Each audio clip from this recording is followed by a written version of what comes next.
Adrien Ginde, votre invité ce matin, est la tête de liste Les Écologistes aux élections européennes. Marie Toussaint, j'en profite d'ailleurs pour dire que nous n'avons aucun lien de parenté. On ne s'est même jamais rencontrés. Et vous allez notamment évoquer Gabriel Attal, invité de TF1 ce soir aux 20h.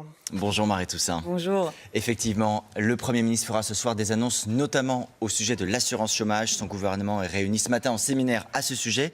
Un durcissement des règles serait-il forcément une mauvaise chose de votre point de vue ? Bah écoutez, plutôt parce que les règles ont déjà été durcies. Et vous savez, ce gouvernement, quand il cherche à faire des économies, il regarde toujours du même côté. Et dans les discours quel côté aussi, vers les plus précaires, vers celles et ceux qui sont en difficulté, qui connaissent des coûts de la vie.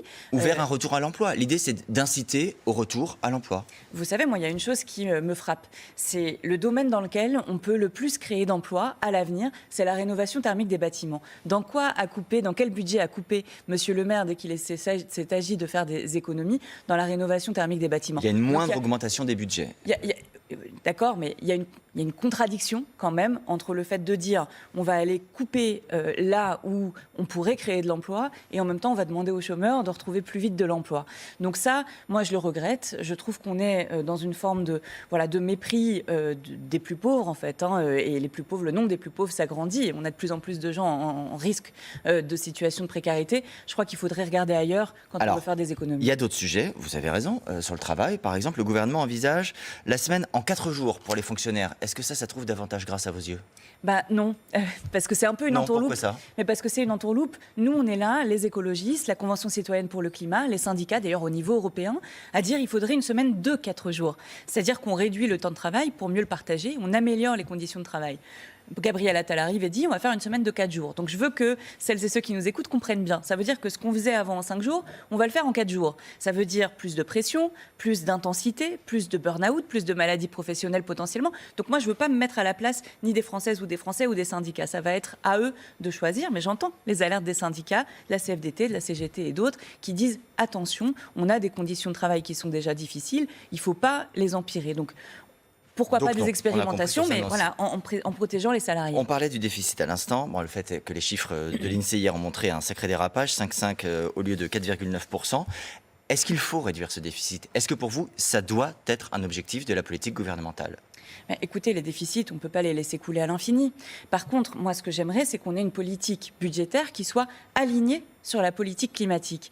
Et vous savez, on a la mauvaise dette et on a la bonne dette. La bonne dette, c'est celle qui sert à préparer l'avenir, à nous garantir la possibilité de vivre sur cette planète. Ça, c'est la question de comment on dépense. Mais l'horizon, vous partagez l'idée qu'il faut revenir, par exemple, vous qui êtes députée européenne, à l'objectif européen de 3% du déficit en 2027. Vous voyez, juste avant que j'arrive, il y avait un grand chiffre sur vos écrans qui était 6,5 milliards le coût des catastrophes naturelles en France dénoncé par les assureurs. L'ADEME estime que dans quelques années, ça pourra s'élever à 260 milliards par an. Ça veut dire que l'inaction climatique, elle explose, elle coûte. Et vous savez, on a un économiste qui est très proche d'Emmanuel Macron, Jean Pisani-Ferry, qui nous a dit qu'il faut investir au moins 66 milliards par an pour nous préparer, lutter contre le dérèglement climatique et nous préparer. Est-ce que oui, il faut faire des économies sur les collectivités locales, sur le social, sur la santé? Est-ce que ce sont des chapitres sur lesquels on peut envisager de réduire la voilure? Moi, je vous ai répondu. Je vous ai dit, on peut faire un audit de la dette. Moi, j'aimerais qu'on fasse un audit de la dette. Ça veut dire quoi, un audit de la dette? On sait de quoi la dette est constituée. Pas tout à fait, pas tant que ça. Il y a un budget tous les ans qui est voté au Parlement, il y a toutes les lignes de dépenses. On n'a pas audité sa solidité face au dérèglement climatique. Mais vous savez, dans cette dette, il y a des dépenses fiscales qui vont à des boîtes qui sont des énergies fossiles, etc. Moi, vous savez, je pense que les Françaises et les Français, s'ils savaient ce à quoi exactement servait leur argent, parfois ils seraient très en colère. Il y a demain une réunion à Bercy. Parce qu'on finance des choses qui détruisent la planète. Et donc ces dépenses-là, moi je suis d'accord, il faut couper dedans. Et par contre, il faut se dégager les moyens d'investir pour préparer l'avenir. Demain, il y a une réunion à Bercy, précisément notamment où les oppositions sont invité, les écologistes parmi d'autres.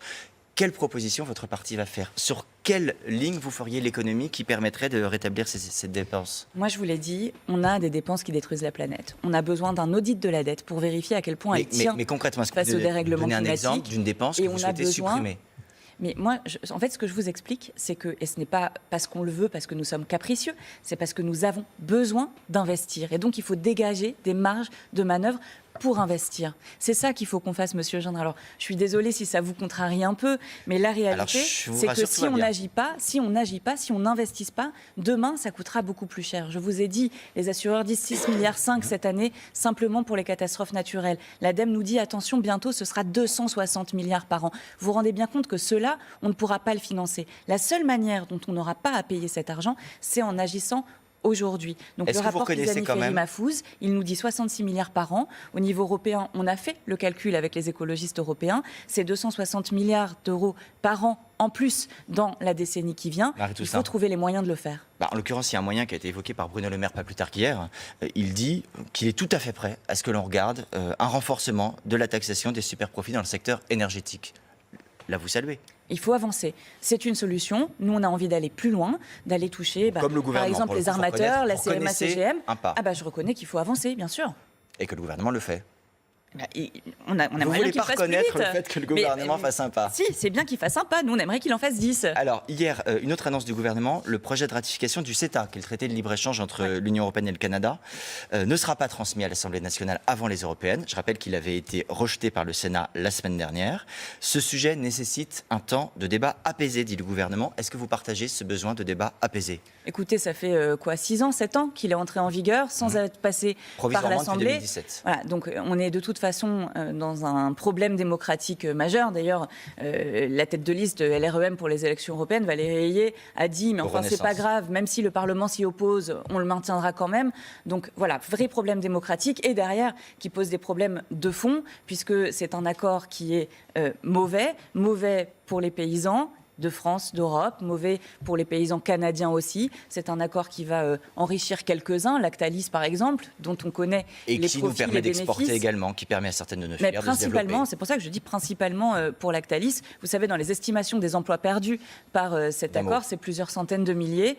Donc il faut cesser avec les accords de libre-échange qui sont basés sur une idéologie qui ne fonctionne pas.